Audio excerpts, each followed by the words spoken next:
भई एक कमाल की चिट्ठी है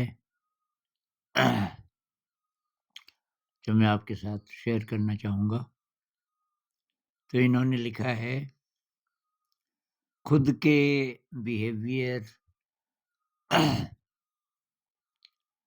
को ऑब्ज़र्व करके अब तक ये बात मुझे समझ आई कि बाहर की घटनाओं का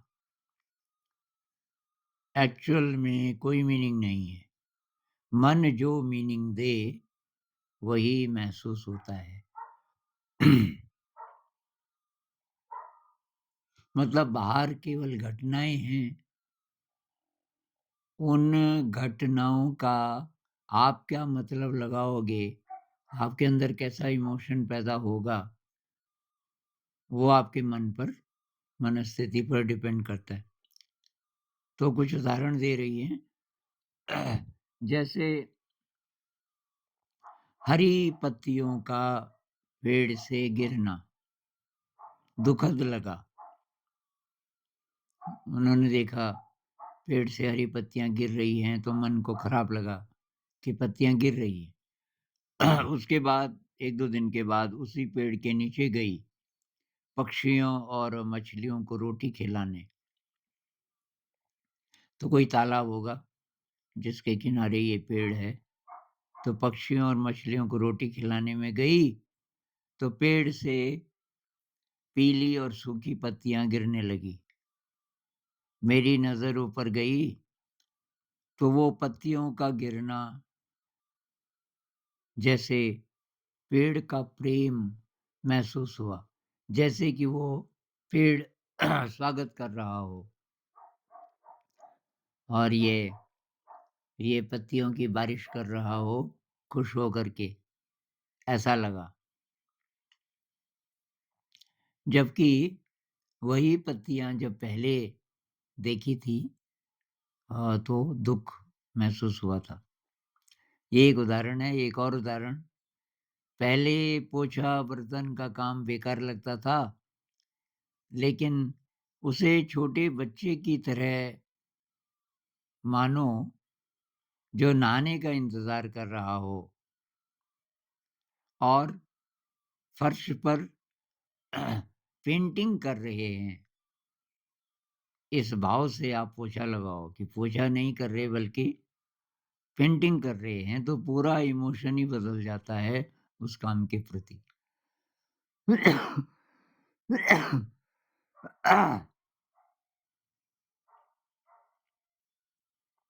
तो ये कमाल की बात है, पोछा लगाना शायद ही किसी को अच्छा लगता हो, लेकिन ये कह रही हैं कि ये जो फर्श है, इसको आप बच्चा समझो, बच्चा स्नान करना चाह रहा है और जो पोछा आप लगा रही हो, वैसे लगा रही हो कि जैसे बच्चे को नहला रही हो, तो पूरा दृष्टिकोण ही बदल गया। तो उससे आपका जो इमोशन है, वो पूरा बदल जाएगा। तो मेडिटेशन करने के बाद या पूरी तरह अवेयर रहने पर, तब आप जो काम करते हो ना, तो उसमें आपकी चॉइस होती है कि अगर कोई मान लीजिए गड़बड़ इमोशन उठ रहा है, तो आप उसमें इंडल्ज होना चाहते हैं कि नहीं होना चाहते। यानी कि आप गड़बड़ इमोशन को आने ही नहीं दोगे, आएगा ही नहीं क्योंकि आपने दृष्टिकोण ही अपना बदल दिया। तो जैसा मन वैसा संसार। बुद्ध भी कहते हैं ना धम्मपद में, मनोपबंगमा धम्मा, मनोसेट्ठा मनोमया। मतलब सब कुछ जो आपको महसूस होता है, वो आपकी मन की स्थिति के कारण है।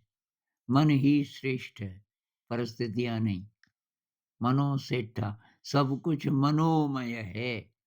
आपका जो परसेप्शन है इस जगत का, आप जो भी एक्सपीरियंस करते हो, जो भी आपकी रिएक्शन होती है, किसी भी स्थिति, परिस्थिति के प्रति, वो आप पर डिपेंड करती है, आपके मन पर, न कि परिस्थिति पर कि परिस्थिति कैसी है उसका रंग कैसा है, उसकी इंटेंसिटी कैसी है, अ, वो कुछ भी हो, आपका मन कैसा है?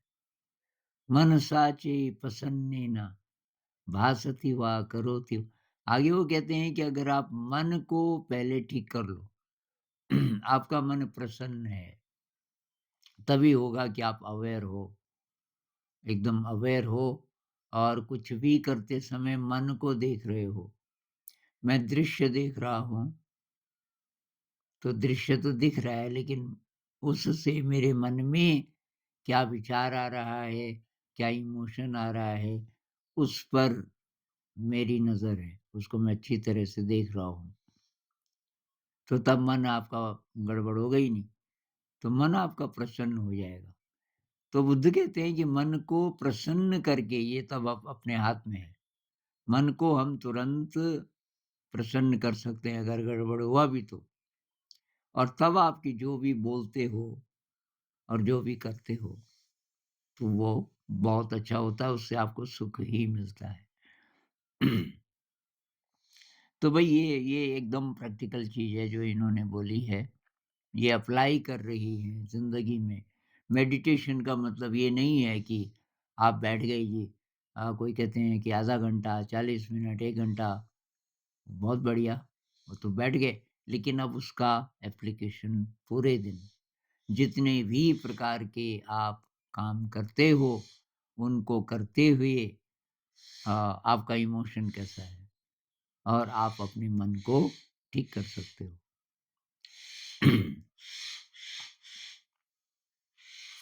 नमस्कार।